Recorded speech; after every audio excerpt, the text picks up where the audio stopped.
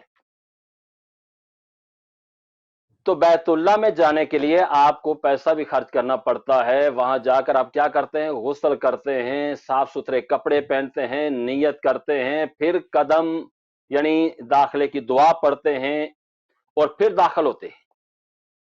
اسی طرح یہ اللہ کا کرم ہے کہ اس نے یہ ماہ رمضان بیت اللہ اس کا حرم جو ہے وہ وہاں ہے، وہاں مکہ میں جا کر آپ داخل ہوتے ہیں، لیکن یہ اس کا کرم ہے کہ اس نے یہ ماہ مبارک رمضان شعر اللہ جو ہے حرم زمانی اس کو ہمارے پاس بھیجا ہے، تو ہم اس میں داخل غسل کے ساتھ ہوں، دعاؤں کے ساتھ ہوں، صدقات کے ساتھ ہوں، اور جیسے ہی ہم چاند کو دیکھیں یا چاند کی خبر ہم تک پہنچی تو ہم اللہ سے دعا کریں، اپنے لیے بھی اور اپنے آس پاس، اور بالخصوص جس پریشانی میں پوری دنیا ہے، انسانیت ہے، وہ وبا، وہ مصیبت جو ہے اس کا خاتمہ اللہ اس ماہ مبارک کے صدقے میں کرے۔ تو بہت ضروری ہے کہ آج کی شب کو عام شب جیسا نہ گزارا جائے، مخصوص اعمال ہیں آج کی شب کی، اور ہر ماہ مبارک جو نیا شروع ہوتا ہے اسلام نے ایک طریقہ رکھا ہے کہ 2 رکعت نماز پڑھ کے اس میں داخل ہوا جائے، سبحان اللہ۔ تو اس ماہ مبارک کے لیے بھی 2 رکعت نماز سنت ہے، واجب نہیں ہے، پڑھ کر اس میں داخل ہونا چاہیے، اللہ کا شکر ادا کرتے ہوئے داخل ہونا چاہیے کہ تو نے ہمیں نصیب فرمایا۔ اگر دیکھا جائے تو پچھلے سال وہ لوگ جو ہمارے ساتھ موجود تھے ان میں سے بہت سے لوگ آج موجود نہیں ہیں، تو یہ اللہ کا احسان ہے کہ اس نے پھر ایک مرتبہ ہمیں یہ ماہ مبارک نصیب فرمایا۔ جی مشفی صاحب۔ بہت عمدہ، بہت عمدہ آپ اس کی جو ہے وہ تفسیر فرما رہے ہیں، اور تھوڑا سا یہ بھی ذکر کر دیں کہ ان نمازوں میں جو کہ آسان ترین طریقے ہیں وہ کیا ہو سکتے ہیں، کیونکہ بعض دفعہ کل ہم پروگرام کر رہے تھے آپ بھی ساتھ اس میں سورہ انعام کا ذکر کیا تھا، تو بعض لوگوں نے کہا کہ وہ بڑی ہے، تو انہوں نے کہا کہ آپ چھوٹی صورتیں پڑھ لیں، تو تھوڑا سا اگر اس پر بھی تھوڑی سی توجہ ہو جائے کہ اگر اس میں سے کوئی چھوٹی چھوٹی صورتوں سے بھی وہی ثواب حاصل ہو جائے تو پھر ہم جو ہے وہ مزید آگے بڑھتے ہیں۔ جی بہت شکریہ۔ جی مشفی صاحب، سب سے پہلی بات یہ ہے کہ ہر انسان یہ جانتا ہے کہ نیت، ہر عمل کا دار و مدار اس کی نیت پر ہے۔ جیسے روایات میں یہ ہے کہ اگر نیت خالص ہوگی تو عمل یقیناً قرب الہی کا وسیلہ بنے گا، قرب الہی کے لیے وہ عمل ہوگا۔ اور امیر المومنین نے بڑا خوبصورت جملہ فرمایا، فرماتے ہیں کہ اگر خلوص کے ساتھ عمل کیا گیا ہے، وہ چھوٹا ہے تو اسے چھوٹا نہ سمجھو، اور اگر بڑے سے بڑا عمل، بڑا خیرات، بڑا صدقہ کر دیا جائے لیکن نیت خالص نہیں ہے تو اس کا کوئی حیثیت اور کوئی مقام نہیں ہے۔ تو اسی طرح سے جب انسان یہ نیت کرتا ہے کہ میں اس ماہ مبارک میں داخل ہو رہا ہوں، 2 رکعت نماز شکرانہ پروردگار، قربتاً اللہ، اور اس میں مختصر یہ ہے کہ الحمد 1 مرتبہ اور 10 مرتبہ سورہ اخلاص پڑھ سکتا ہے۔ اگر کسی کے پاس اتنا وقت بھی نہیں ہے، آج تو سب کے پاس اللہ نے ایسا وقت دیا ہے کہ سوائے عبادات کے اور کوئی کام ہی نہیں دنیا میں جو کرے گا وہ، تو کم از کم 1 الحمد اگر پڑھ لیتا ہے، اس کے بعد سورہ اخلاص پڑھ لیتا ہے تو تب بھی اسے اجر ملے گا۔ 2 رکعت نماز مکمل کرے اور اپنے لیے اور اپنے مرحومین کے لیے، اپنے دوست احباب کے لیے، اور یہ مصیبت جو ہے اس میں چھٹکارے کے لیے اللہ سے دعا کرے۔ سبحان اللہ، سبحان اللہ۔ جی راشد رضوی صاحب ہمارے ساتھ ہیں؟ جی ہماری لانگ ڈسٹینس کال ہے، ہماری راشد رضوی صاحب سے ہمارا رابطہ جو ہے وہ منقطع ہوا تھا. ہم کوشش کر رہے ہیں کہ دوبارہ ہمارا رابطہ جو ہے وہ راشد صاحب سے بحال ہو جائے. تو ابھی جو صورتحال مزید پاکستان کی ہے، انہوں نے بہت اچھے پوائنٹس کا اس کے اندر احاطہ کیا کہ جو ہے وہ حکومت کی رٹ جو ہے وہ نظر نہیں آ رہی کہ وہاں پر بعض شخصیات جو ہیں وہ حکومت کے اوپر جو ہے وہ حاوی نظر آتی ہیں. مثلا لال مسجد میں 2 ہفتے ہو چکے ہیں جو ہے وہ وہاں پر نماز جمعہ کا انعقاد ہو رہا ہے، اور بہت اچھی بات انہوں نے کی کہ اگر یہ چونکہ یہ پینڈیمک ہے اور انتہائی جیجس ہے اور بہت زیادہ تیزی سے پھیلنے والی بیماری ہے، ملٹی پلائی ہوتی ہے، اگر یہ پاکستان میں خدا اٹلی جیسی صورتحال پیدا ہو گئی تو پاکستان ایک غریب ملک ہے. پاکستان آلریڈی جو ہے وہ قرضوں پہ ہی جو ہے وہ چل رہا ہے. وہ کس طرح سے جو ہے وہ ان تمام چیزوں کو یہ وہ تمام چیزیں ہیں، اس کے اوپر ہمارا رابطہ جیسے ہی راشد رضوی صاحب سے بحال ہو جاتا ہے ہم دوبارہ جو ہے وہ اس کی طرف آئیں گے. جو ہے لطیف صاحب پوری کوشش کر رہے ہیں کہ رابطہ جو ہے رضوی صاحب سے بحال ہو جائے. بہرحال لطیف صاحب آپ نے جو اعمال بتایا یہ شب کے جو ہے وہ اعمال ہیں، اور یکم ماہ مبارک کی بھی بڑی فضیلت وارد ہوئی ہے حدیث کے اندر.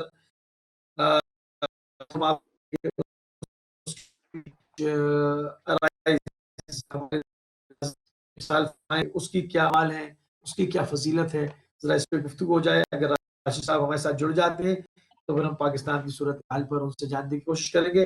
ابھی ہم کوشش کر رہے ہیں کہ ہمارا رابطہ بحال ہو جائے. جی قبلہ بسم جی اللہ. بہت شکریہ مرشد صاحب.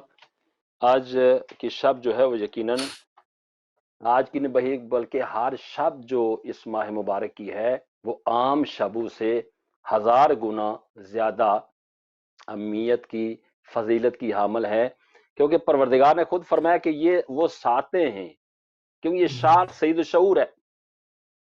تمام مہینوں کا جو سردار ہے اسے ماہ مبارک رمضان الکریم کہا گیا ہے. اور پھر اس صحیح. میں اگر عام زمانے میں، عام دنوں میں، عام اگر صرف مختصر سی ایک آیہ مجیدہ کوئی پڑھتا ہے تو اس کو اس کے حساب سے 10 نیکیاں ملیں گی یا مختلف روایات ہیں. لیکن ماہ مبارک رمضان میں اگر ایک آیہ کریمہ کی تلاوت کی جائے تو روایات میں ملتا ہے کہ اسے ختم قرآن کا ثواب ملے گا. سبحان تو اللہ. اگر کوئی ماہ رمضان المبارک میں قرآن کریم مکمل ختم کر لیتا ہے تو وہ یہ سمجھے کہ اس نے 1-2 نہیں بلکہ جتنی آیات قرآنی ہیں اتنے قرآن اس نے ختم کر دی. تو اس ماہ مبارک میں داخل ہونے کا ایک طریقہ یہ ہے کہ صدقے سے داخل ہوا جائے، اللہ کی راہ میں صدقہ کیا جائے. دوسرا یہ ہے کہ غسل کیا جائے، مستحب غسل ہے جس کے بارے میں بہت زیادہ روایات ہر معصوم سے ملتی ہیں.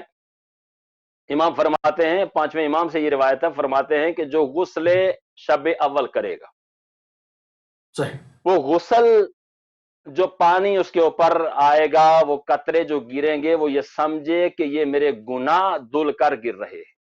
اللہ اکبر. یعنی اللہ اسے ایسے پاک کر دے گا، وہ اللہ سے جب وہ قطرے گرتے دیکھے تو اللہ سے دعا کرے کہ بار الہ یہ میرے گناہ گر رہے ہیں، میں تیرا بندہ ذلیل ہوں، تو رب کریم ہے، تو مجھ پر رحم فرما.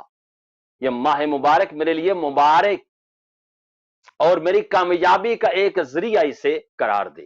اور اس کے بعد اس کے بعد نماز 2 رکعت ادا کرے، مختلف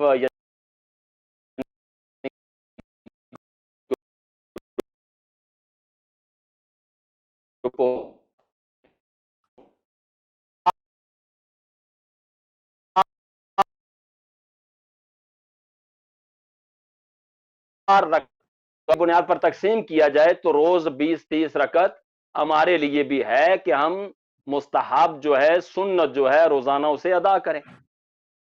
اور ایک روٹین اگر ہم بنا لیں کہ روزانہ ہم نے مثال کے طور پر 20 رکعت سنت ادا کرنی ہے ماہ رمضان کے حوالے سے، تو اس طرح ایک ٹھیک ٹھاک تعداد بندی ہے. پھر جب شب قدر آتی ہیں ان راتوں میں 100 رکعت کے لیے کہا گیا ہے، تو اس طرح ملا کر 1000 رکعت تک اس کو پہنچایا جائے۔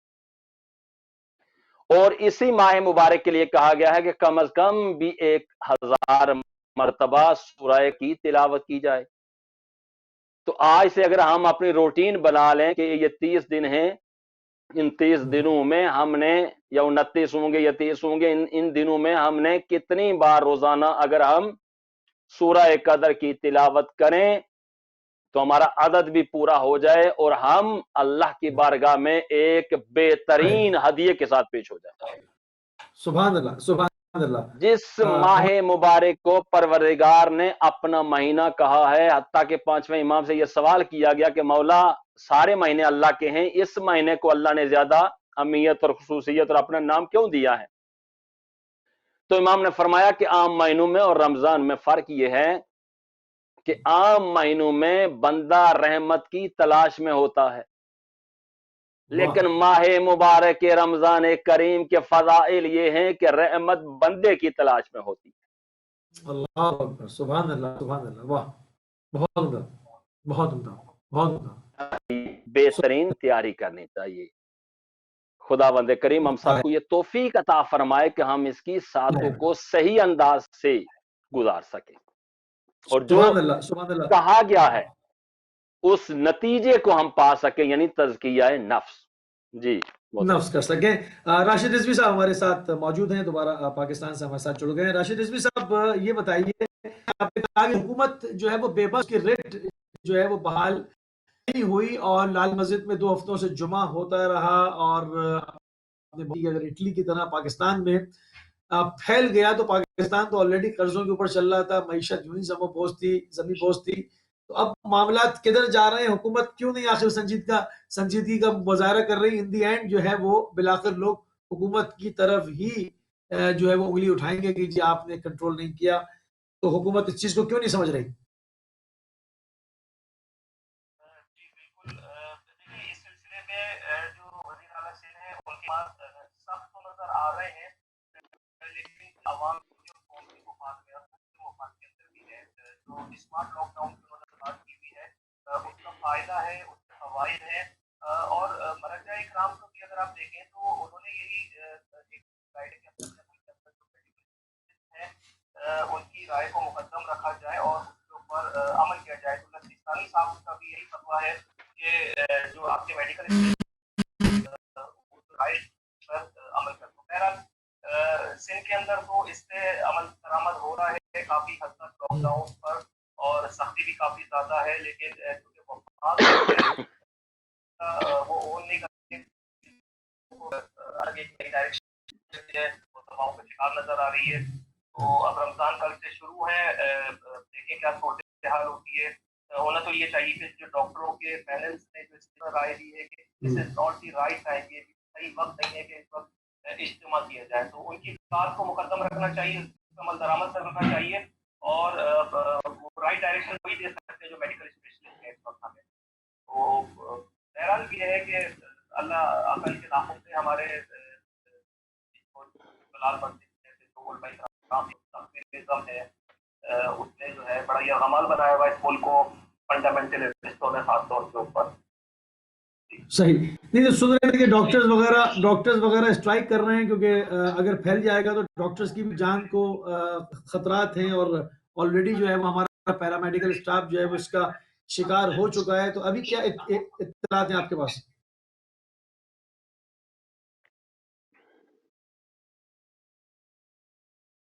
جی راشد صاحب۔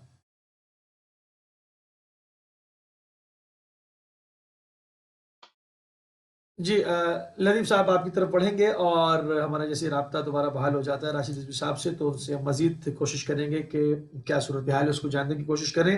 ماہ مبارک رمضان کی جو ہے وہ تاریخ کے آپ نے جو ہے وہ اعمال کا ذکر کیا۔ ماہ مبارک رمضان اخلاقی طور پر اگر ہم دیکھیں تو ہم سے کیا چاہتا ہے؟ پروردگار نے جو یہ مہینہ جس کے اندر جو ہے وہ خود جو ہے وہ میزبان ہے، اور اس نے تمام انسانوں کے لیے مہمانی کے لیے یہ نورانی دسترخوان لگایا ہے، وہ آخر ہم سے کیا چاہتا ہے؟ کیا ہمیں کس طرح دیکھنا چاہتا ہے؟ اس کے اوپر قبلہ ذرا گفتگو ہو جائے۔ بہت شکریہ مشیر صاحب. نبی کریم صلی اللہ علیہ وآلہ وسلم کا ارشاد گرامی ہے کہ پروردگار یہ کہتا ہے کہ الصوم لی وانا اجزی بہ. دیکھو روزہ میرے لیے ہے. ویسے اگر مسلم صاحب جنرل دیکھا جائے تو ہر عبادت جو ہے وہ پروردگار کے لیے انسان یہ نیت کرتا ہے قربتاً اللہ. اللہ بے شک ایسے ہی. لیکن معصومین یہ فرماتے ہیں کہ ہر عبادت اصل میں انسان کے اپنے فائدے کے لیے ہوتی ہے. بالکل ایسی. پروردگار کہہ رہا ہے رمضان اور صوم اور روزے کے حوالے سے کہ یہ روزہ جو ہے یہ میرے لیے ہے، اس کا اجر بھی میں تمہیں عطا کروں گا. عطا کروں گا. اب پتہ یہ چلا کہ ہم جو روزہ رکھتے ہیں وہ پروردگار کے لیے ہے، اور پروردگار کے ہم مہمان ہو جاتے ہیں. یعنی جب ہم افطاری اپنے ہی گھر میں کریں گے، لیکن مہمانی کس کی ہے؟ پروردگار کی. دسترخوان کس کا ہے؟ پروردگار کا. اس نے کہا کہ جب تم افطار کرتے ہو تو تم میرے دسترخوان پر افطار کر رہے ہوتے ہو. تو یہاں تھوڑی سی غور و فکر کرنی ہے کہ ہم کس کے مہمان بن رہے ہیں. اگر انسان تھوڑا سا بھی غور و فکر کر لے، تدبر کر لے کہ جب ہمیں دنیا میں کوئی دعوت دیتا ہے، کوئی نام والا، کوئی بڑا چودھری، کوئی بڑا راجا، یا مثال کے طور پر ہمیں حکومت کی طرف سے ایک لیٹر آ جاتا ہے جی آپ کو ہم نے دعوت دیا کہ فلاں دن آپ نے ہمارے پاس کھانا کھانا ہے. تو ہم وہ لیٹر اٹھائے پتہ نہیں کتنے دوستوں کو، رشتہ داروں کو دکھانے کے لیے تیار ہوتے ہیں، دکھاتے ہیں اور یہ بتاتے ہیں کہ ہم کتنے بڑے ہیں کہ ہمیں منسٹر صاحب نے یا وزیر اعظم صاحب نے مدعو کیا ہے. کبھی اس انسان نے یہ بھی سوچا کہ ہمارا مقام کیا ہے، ہماری عظمت کیا ہے کہ ہمیں پروردگار نے اپنے دسترخوان کی دعوت دی ہے اور ہم اس کے مہمان بننے جا رہے ہیں. ہم افطاری اس کے دسترخوان پر کریں گے. اور یہ بھی یاد رکھیے گا کہ یہ ماہ رمضان بھوک اور پیاس کا نام نہیں ہے. روزہ بھوک اور پیاسے رہنے کا نام نہیں ہے. اگر بھوکے اور پیاسے رہنے سے روزہ ہوتا تو ایک واقعہ ملتا ہے کہ نبی کریم ایک جگہ سے گزر رہے تھے کہ دیکھا کہ دو عورتیں آپس میں لڑائی کر رہی ہیں، گال گلوچ ہو رہا ہے، ایک عورت دوسری پر زیادتی کر رہی ہے اور اسے گالیاں دے رہی ہے اور دوسری خاموشی سے اسے سن رہی ہے اور جواب میں یہ کہہ رہی ہے کہ میرا روزہ ہے، میں کچھ نہیں کہہ سکتی. تو نبی کریم نے جو عورت گالیاں دے رہی تھی اسے اپنے دسترخوان پر بلا لیا اور کہا کہ آؤ اور یہ کھانا کھا لو. تو کہہ دیا یا رسول اللہ یہ کیسا دسترخوان، میں تو روزے سے ہوں. تو نبی کریم نے فرمایا کہ دیکھو جو کام تم کر رہی تھی وہ حرام تھا، اس سے روزہ ٹوٹ جاتا ہے. تو روزہ صرف بھوک اور پیاس کا نام نہیں ہے، روزہ ہر عضو کا روزہ ہے، انسان کے ہر بدن کے حصے کا روزہ ہے. اس میں زبان کا بھی روزہ ہے. اور زبان جس کے بارے میں کائنات کا امیر علی ابن ابی طالب علیہ السلام کے ارشاد گرامی ہے کہ یہ انسان کو تخت پہ بھی بٹھاتی ہے اور سولی پہ بھی چڑھا سکتی ہے. یہ کیا ہے؟ اخلاق. جتنی تمہاری زبان اچھی ہوگی، میٹھی ہوگی، با ادب ہوگی، تمہارا کردار، تمہارا ایک مقام جو ہے وہ معاشرے کے اندر، دنیا کے اندر جس کو اسلام بنانے کے لیے ہے وہ بنے گا. اسلام کیا ہے؟ ادب و احترام، ایک دوسرے کا احترام، اچھا اخلاق. حتیٰ کہ کہا گیا کہ اگر اخلاق نہیں ہے تو دین نہیں ہے. یہ چھوٹی سی بات نہیں ہے. تو ماہ سیام جہاں بھوک اور پیاس برداشت کرنی ہے وہاں انسان کے اندر صبر پیدا ہونا چاہیے. اور صبر کرتا ہے انسان جب روزے کی عالم میں ہوتا ہے، سب چیزیں اس کے پاس پڑی ہوتی ہیں لیکن وہ نہیں انہیں کھاتا اس لیے کہ وہ روزے سے ہے. اس نے یہ نیت کی ہے کہ میں روزے میں ہوں. تو اسی طرح یعنی صبر جو ہے اس سے انسان بہت سارے اور کام کر سکتا ہے. اور ہم نے دیکھا ہے کہ جو عام دنوں میں کھانے نہیں بنتے وہ رمضان میں ضرور بننا شروع ہو جاتے ہیں، اور ادھر ظہر کی نماز ختم ہوتی ہے ادھر عورتوں کو کچنوں میں لگا دیا جاتا ہے. یہ ٹھیک نہیں ہے. روزہ اس چیز کا نام نہیں ہے کہ اسراف کیا جائے اور بس 8 یا 12 یا 15 گھنٹے بھوکے رہنے کے بعد اتنا کھا لیا جائے کہ جو ویسے دنوں میں نہیں کھا سکتے تھے. تو یہ نہیں، روزہ کسی مقصد کے لیے آیا ہے کہ تم اس بھوک اور پیاس کو برداشت کرو، تمہیں قیامت کی بھوک اور پیاس یاد آئے، اور اس کے لیے رائے زاد، رائے آخرت جو ہے اس کے لیے کچھ تیاری کی جائے. اور بھوک اور پیاس تمہیں ان غریبوں، یتیموں اور مساکینوں کی یاد دلائے جن کے پاس پینے کو پانی نہیں ہے، کھانے کو کچھ نہیں ہے، رزق ان کے پاس اس طریقے سے نہیں پہنچ رہا جیسے تمہارے پاس موجود ہے. تو پھر یہ بھی ہم نے دیکھا کہ اسی ماہ رمضان میں بہت سارے گھروں میں طلاقیں اور ایسے مسائل شروع ہو جاتے ہیں، لڑائیاں اور جھگڑے شروع ہو جاتے ہیں. اس کی وجہ کیا ہے کہ میاں نے روزہ رکھا تھا اور وہ ان کا غصہ کنٹرول نہیں ہو رہا. بھائی وہ کیسا روزہ ہے کہ آپ اپنا غصہ کنٹرول نہیں کر پا رہے، اور کسی پر آپ زیادتی کر رہے ہیں، بچوں پر آپ ظلم کر رہے ہیں. یہ ممکن نہیں ہے. روزہ یہ سکھانے کے لیے نہیں آیا ہے. روزہ ہمیں صبر، تحمل، برداشت اور زبان کو لگام دینے کے لیے آیا ہے کہ اپنی زبان کو کنٹرول کرو اور پروردگار کی طرف متوجہ ہو، قرآن کی تلاوت کرو، صدقات اور خیرات کرو، عبادات میں آگے بڑھو، زیادتیوں میں نہیں، ظلم میں نہیں. اور اس کے ساتھ ساتھ ہمیں اس طرف متوجہ کرنے کے لیے آیا ہے کہ یہ تمہارے اوپر کچھ اور ذمہ داریاں بھی ہیں. تمہارے آس پاس جو لوگ رہ رہے ہیں ان کا بھی تمہیں خیال کرنا ہے، ان کو بھی اپنے ساتھ شامل کرنا ہے اس افطاری میں.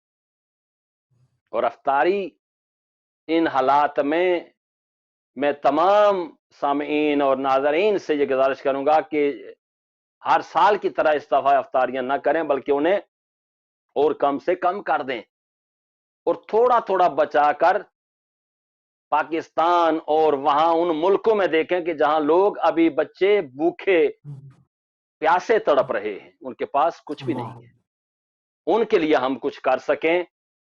اور یہاں اگر ہم بڑی بڑی افطاریاں کر کے بڑا کچھ زیادہ کھا لیں گے تو اس کا جواب ہمیں آگے دینا پڑے گا کہ ہمارے آس پاس، کیونکہ آج یہ گلوبل ولیج بن چکی ہے دنیا، تو آپ کے سامنے فوراً وہ ویڈیو واٹس ایپ پہ مختلف انداز سے آ جاتی ہے کہ کس جگہ پر کتنے لوگ بھوکے مر رہے ہیں. تو کیا جب ہمیں خبر مل چکی اور ہم نے دیکھ بھی لیا تو ہماری ذمہ داری نہیں ہے کہ اس میں ہم کچھ حصہ کچھ کر سکیں اس کے لیے؟ بالکل ہے. تو اسلام اسی لیے آیا تھا کہ اخوت، بھائی چارہ اور ادب اور احترام، اور یہ ماہ رمضان اخلاقی بلندیوں کے لیے آیا ہے کہ انسان پروردگار سے ایسی لو لگا لے اور اپنے آس پاس رہنے والوں کا ایسا مددگار بن جائے کہ پروردگار کا قرب اسے صحیح معنوں میں نصیب ہو جائے اور تزکیہ نفس ہو جائے. جی سبحان اللہ، سبحان اللہ. تو قبلہ اس کے اندر آپ نے جس طرح اخلاق کے اوپر گفتگو کی، اس طرح یہ تمام چیزیں ہیں، اور وہ کون سی چیزیں ہیں جو روزے کے لیے ٹھیک نہیں ہے؟ مثلا لوگوں کے اندر جو ہے وہ بعض لوگ حسد رکھتے ہیں، بعض لوگ جو ہے وہ بعض لوگوں سے بغض رکھتے ہیں، اور ان ایام میں عبادت بھی کرتے رہتے ہیں اور وہ اپنی تبدیلی فکر کی جانب نہیں جاتے. تھوڑا سا اس طرف بھی مجھے تو کہ پروردگار کو کلین ہارٹ چاہیے، بالکل تازہ دل چاہیے. ایسا دل نہیں چاہیے جس کے اوپر جا بجا جو ہے وہ سب علق لگے ہوئے ہوں. تھوڑا سا قبلہ اس طرف تھوڑی سی گفتگو ہو جائے. جی بہت شکریہ، بہت ہی خوبصورت آپ نے یہ سوال بھی کیا ہے، اس کی تھوڑی سی وضاحت بھی کی ہے آپ نے. روزے کا مقصد یہ ہے کہ ہمارا آنکھ کا بھی روزہ ہے، ناک کا بھی روزہ ہے، زبان کا بھی روزہ ہے، جسم کے ہر عضو کا روزہ ہے، وہاں دل اور دماغ. بلکہ میں اپنے جو لوکل پروگرام ہوتے ہیں ان میں ہمیشہ میرا یہ جملہ میں وہاں ضرور کہتا ہوں کہ کسی بھی محفل میں، مجلس میں، کسی بھی عبادت میں آنے سے پہلے دل و دماغ کی طہارت کا ہونا ضروری ہے. اگر دل و دماغ کی طہارت نہیں ہے، دل میں کوئی اور بس رہا ہے، حسد اور بغض پل رہا ہے، تو پھر وہ عبادت نہیں بنتی، کیونکہ پروردگار اس قلب میں ہوتا ہے جہاں اس کا شریک نہ ہو۔ تو اگر ہم اس کے شریک کو، شیطان کو وہاں بٹھا لیں اور شرک ہمارے اندر ہر جگہ پر رچا ہوا ہو، تو پھر پروردگار ہمارے یعنی اندر نہیں آ سکتا۔ اور اس نے کہا ہے کہ میں لوگوں کے دلوں میں رہتا ہوں، میرا ٹھکانہ دل ہے، تو وہ دل پاک ہونا چاہیے۔ حتیٰ کہ محب رسول اور محب اہل بیت وہ ہوتا ہے جو گناہ کرنا تو دور کی بات، گناہ کے لیے سوچتا بھی نہیں، ارادہ بھی نہیں کرتا۔ تو روزہ جیسے آپ نے کہا، بہت سارے مبطلات روزہ، ان میں 9-10 چیزیں لکھی ہوئی ہیں جس میں کھانا پینا ہے، اور اس کے علاوہ بہت ساری اور چیزیں اس میں لکھی گئی ہیں جن سے روزہ باطل ہو جاتا ہے۔ جس طرف آپ نے اشارہ کیا ہے میں اس طرف آتا ہوں کہ زبان سے جھوٹ بولنے سے بھی روزہ باطل ہو جاتا ہے۔ کسی کو ذکر پہنچانا، کسی کے اوپر تہمت یا ایسا جھوٹ بولنا جو اللہ اور ائمہ علیہ السلام کے فرمان کے مطابق، یعنی ان کے فرمان کو بدل کر یا جھوٹے انداز سے بیان کرنا، یا ان پر جھوٹ باندھنا، اپنی طرف سے کوئی روایت بنا کر پیش کر دینے سے بھی روزہ باطل ہو جاتا ہے۔ اپنی آنکھوں کو بھی بچانا پڑتا ہے، اگر آنکھوں کا روزہ باطل ہو گیا تو آپ اس ثواب سے بھی محروم ہو جائیں گے۔ ایک دوسرے کے ساتھ لڑائی جھگڑا نہ کرو۔ ماہ رمضان کا احترام کیا ہے؟ یہی ہے کہ ہم ایک دوسرے کے ساتھ بھلائی کریں، نیکی کریں، مدد کریں اس کی، بجائے اس کے کہ ہم جھگڑتے پھریں۔ حسد سے پرہیز کرو، اگر حسد ہوگا تو روزہ نہیں بن پائے گا۔ اسی طرح ایک دوسرے کی غیبت نہ کرو، اور یہ ایسی بیماری ہے جو معاشرے اور ملکوں کو تباہ کر دیتی ہے، گھروں کو تباہ کر دیتی ہے۔ اس کے لیے سختی سے روکا گیا ہے، عام دنوں میں بھی روکا گیا ہے، اور رمضان اور روزے کی حالت میں اس پر اور زیادہ زور دیا گیا ہے۔ قتل و غارت کرنا، دوری اختیار کرنا، یعنی اقربا سے کٹ جانا، ان چیزوں سے بھی روکا گیا ہے۔ جھوٹی قسمیں کھاتے پھرے انسان، ان چیزوں سے بھی روکا گیا ہے۔ کسی پر ظلم و ستم نہ کرو، یعنی کسی پر ہماری طرف سے کوئی زیادتی نہ ہو، اور تنگ دلی جیسی چیز بھی نہ ہو۔ جو تمہارے پاس ہے اگر خود کھا رہے ہو تو دوسرے کو بھی کھلا دو۔ حتیٰ کہ نبی کریم نے فرمایا کہ اگر کوئی آدھے خرمے سے، یعنی آدھی کھجور سے بھی کسی کی افطاری کروا دے تو اس کا اجر اتنا زیادہ ہے کہ پروردگار کہتا ہے وہ میرے پاس اس کا اجر محفوظ ہوتا ہے۔ تو ہمیں اس طرح متوجہ ہونا چاہیے، ان چیزوں سے اپنے آپ کو پاک کرنا چاہیے۔ ماہ مبارک اس لیے آیا ہے کہ یہ ہمیں پاک کر دے، لعلکم تتقون، پرہیزگار ہو جائیں، متقی ہو جائیں، ہم گناہوں سے ہمیشہ کے لیے اپنا پیچھا چھڑا لیں۔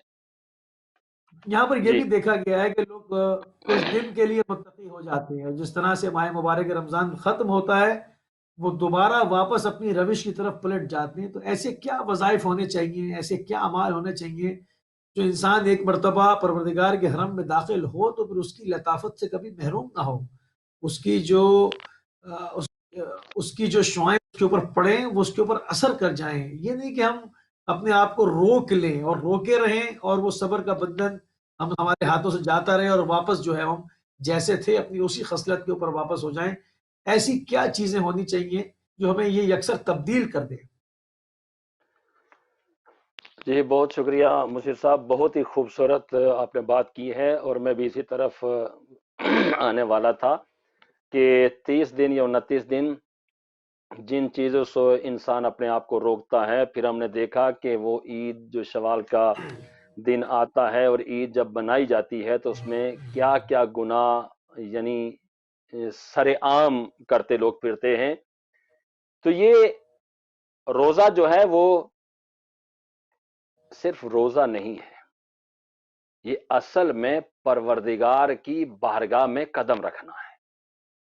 اور اگر انسان یہ احساس کر لے کہ میں اس کے حرم میں داخل ہو رہا ہوں جو رحمان اور رحیم ہے اور جس کا مرتبہ اور مقام بہت بلند ہے، اگر اس نے مجھے اپنی طرف بلایا ہے۔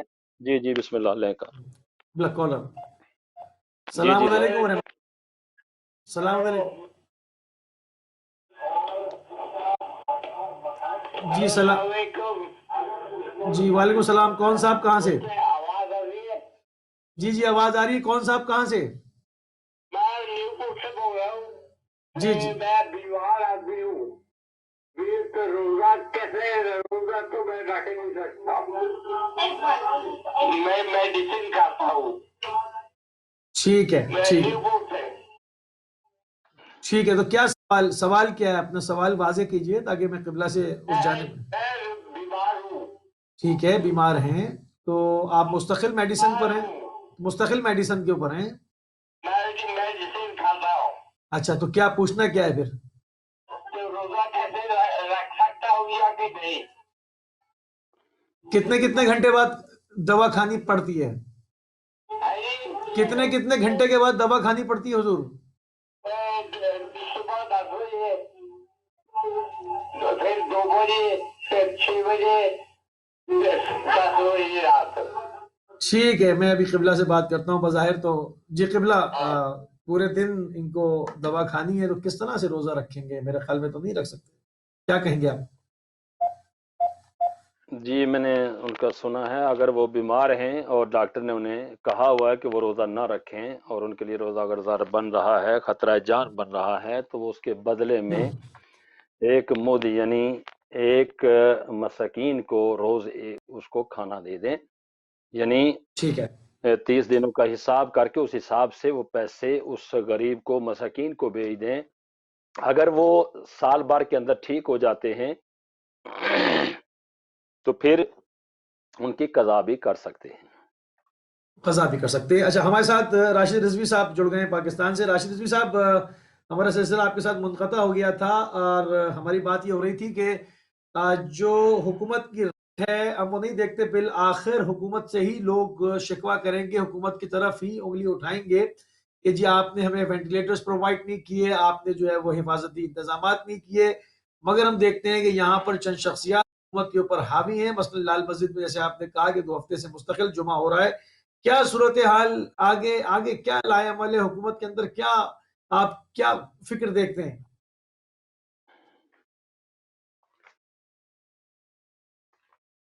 جی رضوی صاحب.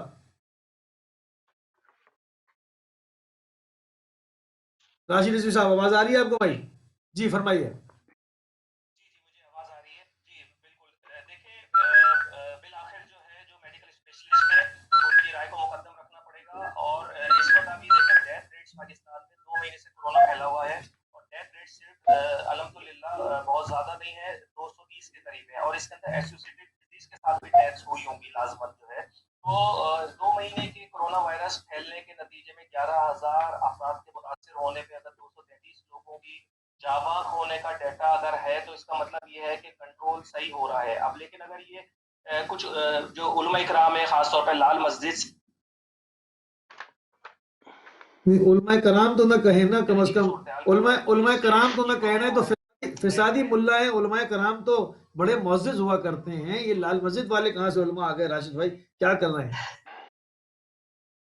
بس میں کسی کو دل آزاری نہ ہو جائے اس وجہ سے میں تھوڑا احتیاط سے کام لے رہا چلے ہوں. ٹھیک ہے. بیسیکلی ملا ہیں یہ تکفیری ہاں حضرات ہیں تکفیر. اور یہ وہ لوگ ہیں جو یہ وہ لوگ ہیں جو کہ اپنے سوا کسی دوسرے کو درست نہیں سمجھتے ہیں اور یہ لوگ جو ہے زبردستی اپنے نظریات عقائد مسلط کرنے کی کوشش کرتے ہیں. ماضی کے اندر بھی انہوں نے ایسے ہی کیا ہے اور ابھی بھی آپ یہ دیکھیں کہ مسلسل شربازی لال مسجد سے ہوئی ہے اور ابھی بھی اسی طریقے کے معاملات ہیں. اب ہمارے جو خاص طور پہ ملت تشیع ہے اس میں ایک بے چینی اور بھی پائی جاتی ہے کہ رمضان المبارک کے مہینے میں مولا علی علیہ السلام کی شہادت کے ایام بھی ہیں، مجالس بھی ہوتی ہیں، مجالس بھی ہوتی ہیں، عزاداری ہوتے ہیں. تو اس پر بھی وہ کلوزلی مانیٹر کر رہے ہیں اور کے جو معززین ہیں وہ بھی کلوزلی مانیٹر کر رہے ہیں کہ کیا صورتحال رہتی ہے. ہم کسی بھی ایسے فیصلے میں نہیں جانا چاہتے ہیں کہ اگر کوئی تراویح زبردستی پڑھاتا ہے تو ہم کہیں کہ اس کی وہ اگر کنویں میں گرتا ہے تو ہم بھی کنویں میں گرتے ہیں. ایسا نہیں ہے. ہم اپنی چیزوں کو ملک کے معاملات کو مد نظر رکھتے ہوئے جو مرجع اکرام ہیں ان کے فتاووں کو مد نظر رکھتے ہوئے اور میڈیکل اسپیشلسٹوں کی رائے کو مد نظر رکھتے ہوئے انشاءاللہ تعالی فیصلے کیے جائیں گے. اور صحیح صحیح، بالکل صحیح ہے، اور اس سے آپ متاثر نہ ہو. ٹھیک ہے، بہت شکریہ. کالر ہمارے ساتھ ہے، کالر کو بھی شامل کرتے ہیں. السلام علیکم ورحمۃ اللہ. وعلیکم السلام ورحمۃ اللہ وبرکاتہ. مشکل آپ کو جی وعلیکم السلام. احمد بھائی جرمنی سے ہمارے ساتھ ہیں. بسم اللہ فرمائیے. یہاں پہ سن رہے ہیں سوال جو آپ وہ ایک کسی نے مجھے کل بھیجا ہے کہ یہ کرونا جو ہے وہ ٹیچر سے اس نے سوال کیا، شاید آپ کو کسی نے بھیجا ہو شاگرد نے، کہ کرونا جسم کے اندر جا کر کیا کرتا ہے. اس نے جواب یہ دیا کہ جو پاکستان میں سیاست دانوں نے پاکستان کے ساتھ کیا، جو صحافیوں نے صحافت کے ساتھ کیا، جو وکیلوں نے قانون کے ساتھ کیا، جو ججوں نے انصاف کے ساتھ کیا، اور جو ہمارے ملا ہیں انہوں نے اسلام کے ساتھ کیا. اللہ کا بھی ذکر ہوا ابھی مسجد کا. اب یہ دیکھیں کہ یہ جو چیزیں ہو رہی ہیں، اگر تو دیکھیں کہ نقصان کی طرف جا رہے ہیں تو پھر اس کو روک دینا چاہیے، اور جو حکم ملتا ہے حاکم وقت جو ہوتا ہے، اسلام کہتا ہے کہ اس کی اطاعت فرض ہے. اگر وہ کریں تو اس کے ساتھ فائدہ. پہلے 1 2 4 3 ایسے فوت ہوتے تھے، اب 17 اور 10,000 کے لگ بھگ مریضوں کی تعداد بڑھ گئی ہے. ٹھیک ہے، تو اب چاہیے کہ وہ جو حکم ملتا ہے اس کے اوپر عمل کریں. فوج کما حقہ کام کر رہی ہے، اپنے جیب سے خرچ بھی کر رہی ہے، اپنی جانیں بھی دے رہی ہے، ڈاکٹر بھی دے رہے ہیں، ڈاکٹر بیمار ہو رہے ہیں، لیکن یہ کیسے ہیں کہ اس طرف سوچتے نہیں. پہلے قوموں کا جو حال قرآن کریم میں 7 دن ہوا چلی. ٹھیک ہے احمد بھائی، پوائنٹ آ گیا آپ کا. اور یہ پتہ نہیں کتنی دیر چلتی ہے. ٹھیک ہے، توبہ کرنی چاہیے، اللہ مالک ہے. خدا سے معافی مانگنی چاہیے. ٹھیک ہے احمد بھائی، بہت شکریہ. ہو رہی. ٹھیک ہے احمد بھائی، بہت شکریہ. آپ کا پوائنٹس آ گیا، بالکل ایسا ہی ہے. اور یقیناً ذمہ داری ان لوگوں کی ہوگی. ہمارے یہاں پہلے بھی مرجع کرام کے فتوے موجود ہیں کہ جس نے بھی جان بوجھ کے جو ہے وہ پھیلایا اور اس کو پتا ہے تو وہ قاتلی کے زمرے میں آئے گا، اور جو ہے وہ اس کو دید قتل کی ہی دینی پڑے گی. بالکل ٹائم جو ہے وہ بہت محدود ہو گیا، اور ایک کالر کو اور شامل کریں گے. السلام علیکم ورحمۃ اللہ. السلام علیکم ورحمۃ اللہ. جی کال آپ کی ڈراپ ہو گئی، آپ دوبارہ شامل ہو سکتے ہیں. لطیف صاحب، آپ نے بہت عمدہ جو ہے وہ تمام چیزوں کے اوپر کھل کے جو ہے اس کے اوپر بات کی کہ ہم سے ماہ مبارک رمضان کیا چاہتا ہے، اور یہ جو دسترخوان پروردگار کی لطافتوں کا دسترخوان ہے، اس کے اوپر کیا کیا نعمتیں ہمارے لیے ہیں. ایک کالر کو شامل کر لیں، پھر آپ کی طرف آتے ہیں. السلام علیکم ورحمۃ اللہ. السلام علیکم ورحمۃ اللہ. کون صاحب کہاں سے؟ جی کون صاحب کہاں سے؟ جی میں پاکستان پنجاب سے بول رہا ہوں. بسم اللہ جی، فرمائیں میرے بھائی. جی السلام علیکم. علیکم السلام. ٹی وی کی آواز بند کر دیں اور فون پہ بات کریں. پاکستان پنجاب سے لیا سے بول رہا ہوں. بسم اللہ جی، خوش آمدید، خوش آمدید، فرمائیے. نماز تراویح قدم پہ شروع تھی ہے صحیح. بہت شکریہ، جزاک اللہ جی، جزاک اللہ. بہت شکریہ. ٹائم اس وقت ہمارے پاس بہت کم ہے کہ ہم اس کی تفصیل میں جائیں، تاریخ میں جائیں قبلہ، اور ایک نئی بحث اور ایک نیا موضوع چھڑ جائے. میرے خیال میں اس کو ہم اپنے کالر سے یہی کہیں گے کہ تھوڑا سا آپ براؤز کر لیں انٹرنیٹ گی. اگر آپ شروع میں سوال کرتے تو انشاءاللہ اس کے اوپر پوری تفصیل ہم بات کرتے. اگر ہمارے موضوع سے ہٹ کے بھی ہے اور ہم استقبال ماہ مبارک کے اوپر بات کر رہے ہیں، کنٹروورشل کوئی بات نہیں کر رہے، اور پھر پروگرام بالکل آخر میں بھی ہے، اس وقت بات چھیڑنے کا کوئی فائدہ نہیں. قبلہ آپ نے ان تمام چیزوں کے اوپر بات کی کہ کیا کیا معاملات ہیں، ہم سے ماہ مبارک کیا چاہتا ہے. اس میں ایک بہت اہم ہے، اور وہ ہے غیبت، جس کو ہم گناہ سمجھتے ہی نہیں ہیں، اور عام چلتے پھرتے لوگ جو ہے وہ غیبت کر رہے ہوتے ہیں. اس کے روزے کے اوپر کیا اثرات منتقل ہوتے ہیں، قبلہ اس طرف فرما دیں تاکہ پھر ہم اپنے پروگرام کو بھی کلوز کریں. جی بہت شکریہ مشیر صاحب. اللہ تبارک و تعالیٰ سے یہ دعا ہے کہ وہ ہمیں ان تمام بیماریوں سے، یہ بھی ایک بیماری ہے، ان سے محفوظ فرمائے. اور یقیناً آج کے اس دور میں لوگوں کو یہ اندازہ بھی نہیں ہوتا کہ وہ یہ غیبت کر رہے ہیں. اس انداز سے یہ چیز اتنی رائج ہو چکی ہے، اور اتنی رائج ہو چکی ہے کہ اسے احساس تک نہیں ہوتا. اور اگر کسی سے کہا جائے بھیا یہ غیبت ہے نہ کرو، تو وہ ناراض ہو جاتے ہیں اور سننے اور سمجھنے کے لیے تیار نہیں ہیں. بالکل جس سے اللہ اور رسول نے روکا ہے تو روزہ بھی اس سے روک رہا ہے کہ روزہ یعنی پروردگار کے حضور آپ اٹھتے بیٹھتے جہاں سانس لینا مفتی صاحب تسبیح کا ثواب ہو، اگر انسان سمجھ سکے تو وہ سانس جو تسبیح کا ثواب رکھتی ہے وہاں غیبت کرے انسان یا قرآن کی تلاوت کرے. بالکل صحیح ہمیں بات ہے. صرف یہ سمجھنا اور جاننا ہے کہ ہم کس حرم میں داخل ہیں. اللہ جس حرم میں ہم داخل ہیں اس میں حلال چیزیں بھی دن کو حرام کر دی گئی ہیں.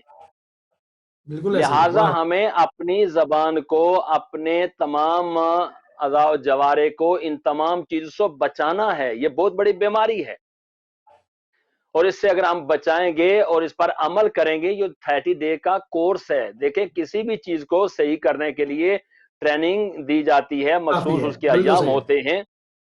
یہ 30 دن اللہ نے ناپ تول کر رکھے ہیں کہ پورے سال کے جو آپ کی گناہ ہیں، جو گند آپ کے اندر بڑھ چکا ہے، ان کو زائل کیا جائے، اس کو ختم کیا جائے، آپ کو صاف کیا جائے. میں نے آپ کے سامنے ایک مثال رکھی تھی، جیسے بچے کو ماں صاف کرتی ہے، دھلا کر، نلا کر، کپڑے بدل کر، اللہ نے اسی طرح یہ ماہ مبارکہ میں دیا ہے. بالکل تو ہمیں ڈیٹاکسیفائڈ اس کیا میں جائے آپ کی ساری. صاف ہونا ہے، بالکل صاف ٹھیک ہے. ہونا ہے کال اندر سے باہر سے، اور یہ صفائی کو باقی رکھنا ہے.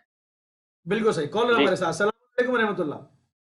وعلیکم السلام ورحمۃ اللہ. مفتی صاحب بسم اللہ جوئی صاحب، خوش آمدید. میں مہمانوں کی خدمت میں بھی آداب سلام عرض کرتا ہوں جناب. جزاک اللہ جزاک اللہ. وعلیکم السلام ورحمۃ اللہ. پروگرام میں کہا ویلکم ٹو رمضان شریف. تو بسم اللہ جی. رمضان شریف کا مقصد میں تو ایک دعائی اب میں بھی کرتا ہوں اور آپ بھی ساتھ کریں کہ اللہ تعالیٰ مسلمانوں کو جو آپ طریقہ کار یا جو احکامات بتاتے ہیں سمجھنے کی ہمت اور ضرورت دیں اور کریں. وہ ہم یورپ میں رہتے ہیں، یہاں بولتا ہے نہ کسی کی قیمت ہوتی ہے، نہ وہ کسی کے ساتھ لڑائی کرتے ہیں. پاکستان مسلمانوں میں یہ every where in every country, وہاں کیا بات کیوں وہاں پر پرابلم ہے جناب؟ ٹھیک ہے، تو بہت ہم اچھا. کرونا کیا کچھ سے بھی ہم سیکھیں اور جو رمضان شریف بھی آ رہا ہے اس سے بھی کچھ سیکھے. اللہ تعالیٰ کرے کہ ہمارا معاشرہ بھی ایسا پاک صاف ہو جائے. انشاءاللہ انشاءاللہ. الحمدللہ. بہت شکریہ. جزاک اللہ جزاک اللہ. اب ہمارے پاس تقریباً 3-4 منٹ رہ گئے اور 2 منٹ کے ہم اپنے دونوں مہمانوں سے گزارش کریں گے کہ میسج دیتے ہوئے جائیں. جناب راشد رضوی صاحب مسنگ پرسن کے حوالے سے تھوڑا سا اپڈیٹ کر کے اور ایک میسج بھی دیتے ہوئے جائیں. صرف 2 منٹ ہے میرے پاس. جی ہاں، کرونا وائرس جو پھیلا ہوا ہے تو جو شیعہ مسنگ پرسن کی فیملیز ہیں فکر مند ہیں، پریشان ہیں، اور انہوں نے رحم کی اپیل بھی کری ہے ریاستی اداروں کے ساتھ کہ اس وائرس کے اندر نرم دل رکھیں اور ہمارے پیاروں کو عدالتوں کے اندر پیش کریں. باوجود اس کے کہ بہت تھوڑے سے لوگ رہ گئے ہیں. گزشتہ کئی سالوں کی تحریک کے نتیجے میں سینکڑوں شیعہ مسنگ پرسن بازیاب ہو کر واپس آئے اور چادر چار دیواری کا تقدس پامال ہونا بھی بند ہوا. لیکن ابھی بھی جتنے بھی لوگ رہ گئے ہیں 14-15 لوگ، ان کی فیملیز فکر مند ہیں اور اس کے لیے جو ہے رمضان المبارک گزر جائے اور یہ کرونا وائرس کی وبا بھی ختم ہو جائے تو انشاءاللہ تعالیٰ آخری ایک شیعہ مسنگ پرسن کے لیے بھی انشاءاللہ تعالیٰ جی ہاں بالکل رکھیں گے اور اس وقت تک رکھیں گے جب تک کہ وہ واپس نہیں آتے. بالکل ٹھیک بالکل ٹھیک بالکل ٹھیک. لطیف نقوی صاحب قبلہ 1 منٹ رہ گیا میرے پاس. پروردگار کے حضور تقوی کی منزلیں جو ہے وہ ساتیں ہمارے نزدیک آ رہی ہیں. بالکل اس کے اوپر تفصیلاً آپ نے روشنی ڈالی. قوم کے نام ایک میسج دیتے ہوئے پروگرام کا وائنڈ اپ کریں گے. بہت شکریہ. دعا ہے اور ساتھ ساتھ یہ میسج بھی ہے کہ پروردگار عالم ہم سب کو یہ توفیق عطا فرمائے کہ ہم اس ماہ رمضان کو پہلے ماہ رمضان جیسا نہیں بلکہ ایک انقلابی اور ایک کامیاب ماہ رمضان بنائیں. وہ کیسے ہوگا کہ ہم اپنے آپ کو بدلیں.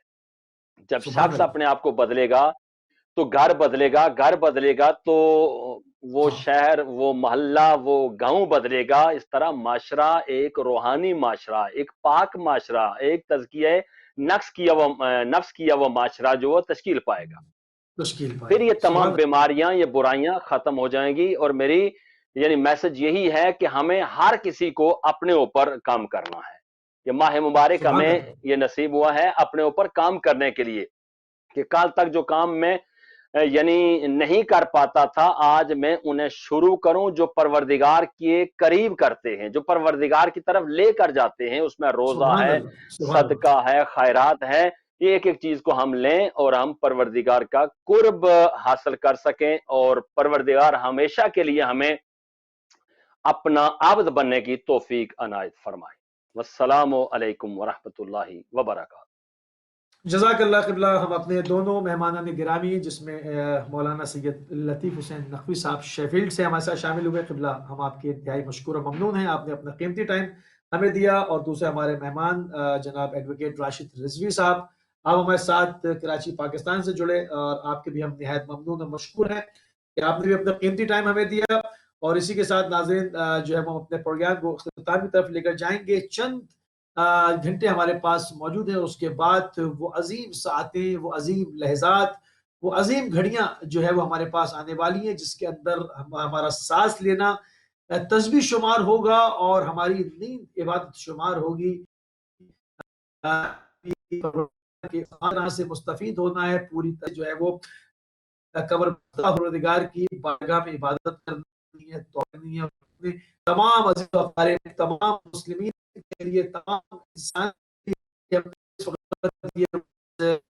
جو ہے خوف بنا ہوا ہے، جو ہے وہ اس میں مبارک دعا مانگنی ہے، وہ تمامت کی اس وائرس سے جو ہے وہ دعا مانگنی ہے عزیز و اقارب کو، اس سے اس کی حفاظت کی، اور تمام موت صدقے میں پھر اپنے لیے اور اپنے گھر والوں کے لیے اپنے دعا کرنی ہے۔ ناظرین، ہمارے پروگرام کا وقت ہو گیا، ہماری اور آپ کی ملاقات انشاءاللہ